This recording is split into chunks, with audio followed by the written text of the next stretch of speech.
बिस्मिल्लाहिर्रहमानिर्रहीम। अस्सलाम वालेकुम नाज़रीन इकराम, उम्मीद करता हूँ कि आप तंदुरुस्त होंगे और दुआ करता हूँ कि आप हमेशा तंदुरुस्त रहें, क्योंकि तंदुरुस्ती से बड़ी कोई नेमत नहीं है। आपकी अपनी सेहत के आपके अपने इस चैनल पे मैं आपको खुशामदीद कहता हूँ। नाज़रीन इकराम, आज का हमारा मौजू है विटामिन डी के मुतालिक। हम जानेंगे कि विटामिन डी की कमी से क्या होता है। अच्छा, दूसरे नंबर पे हम ये जानेंगे कि विटामिन डी को पूरा करने के लिए कुदरती ग़िज़ाएँ कौन कौन सी हैं कि जो हम इस्तेमाल कर सकते हैं। नंबर 3, विटामिन डी की ज़्यादती से क्या होता है और विटामिन डी की कमी क्यों होती है। तो इन चारों चीज़ों को हम डिस्कस कर लेते हैं। सबसे पहली चीज़ तो विटामिन डी के बारे में आप सिर्फ ये जान लें कि विटामिन डी उन विटामिन्स में शामिल है कि जो पानी में हल नहीं होते, ये चर्बी में या तेल में हल होते हैं।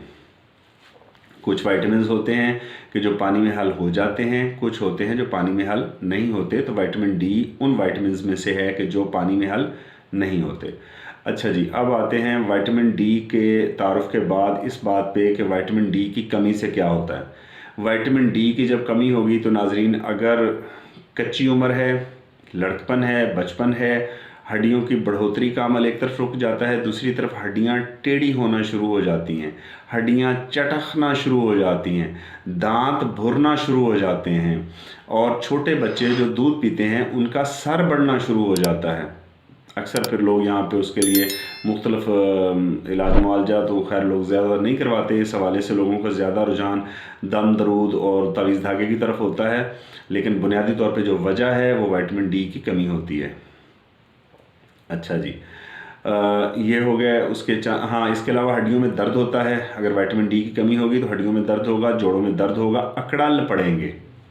अकड़ाल पड़ना जैसे क्रैम्प पड़ जाते हैं, पट्ठों में खिंचाव हो जाता है, ये भी बहुत ज़्यादा बड़ी एक अलामत है विटामिन डी की कमी की। ठीक है जी। अच्छा, अब हम ये जानने की कोशिश करते हैं कि विटामिन डी किन ग़िज़ाओं से हमें हासिल होता है। तो जैसे मैंने अर्ज़ की है कि विटामिन डी पानी में हल नहीं होता, इसलिए ये ऐसी ग़िज़ाओं से हमें हासिल होता है कि जिनमें तेल कुदरती तौर पे पाया जाता है। जो ग़िज़ाएँ रोगनियात से भरपूर होंगी उनमें हमें विटामिन डी मिलेगा। तो इसमें सरे फहरिस्त है जी देसी घी। देसी घी, गोश्त, दूध, पनीर और गोश्त में ख़ास तौर पे कलेजी। कलेजी बहुत बेहतरीन सोर्स है विटामिन डी का। इसी तरह से मछली, ठीक है जी, मछली और जो नट्स हैं, मेवाजात हैं, खुश्क मेवाजात, उसमें अखरोट, ये बेहतरीन ज़राए हैं कुदरती तौर पे कि जिनसे हमें विटामिन डी हासिल होता है। इसके अलावा एक कुदरती ज़रिया है, वो है जी धूप का।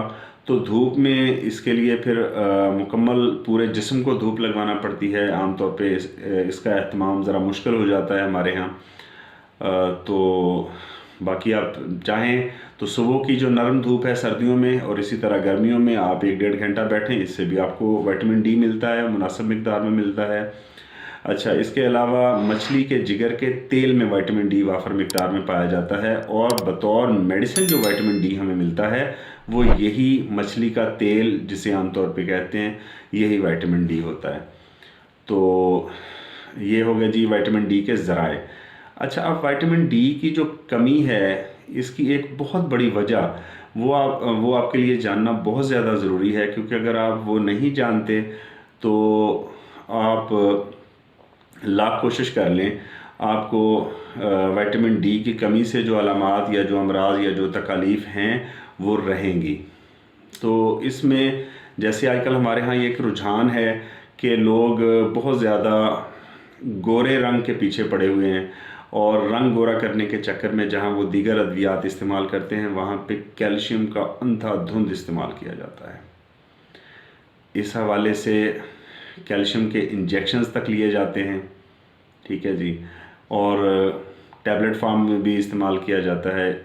और अच्छा, उससे फिर ये कि रंग गोरा हो या ना हो, एक तरफ आपके जिस्म में विटामिन डी की कमी हो जाती है, और दूसरी तरफ नाज़रीन किराम आपके गुर्दों में पथरियाँ बोनस में आपको मिल जाती हैं, क्योंकि जो एक्स्ट्रा कैल्शियम आप ले रहे हैं, जो ज़रूरत से ज़्यादा कैल्शियम आप ले रहे हैं, वो फिर आपके गुर्दों में रुकना शुरू होता है, और वो गुर्दे की पथरी की एक वजह बनता है।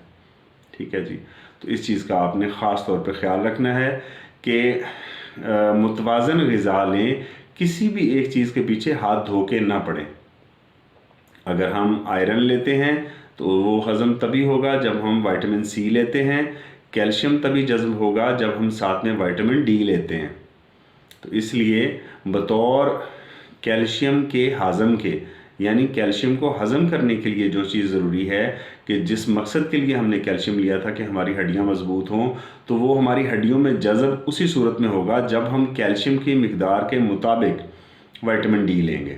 تو اس حوالے سے سنی ڈی کے نام سے کیپسولز بھی اویلیبل ہیں، وہ 15 دن کے بعد آپ ایک لے لیں، تھوڑے سے مہنگے ہیں، میرے خیال میں 300-400 روپے کا ایک ہوگا، تو اس سے آپ کی کمی پوری ہو جاتی ہے۔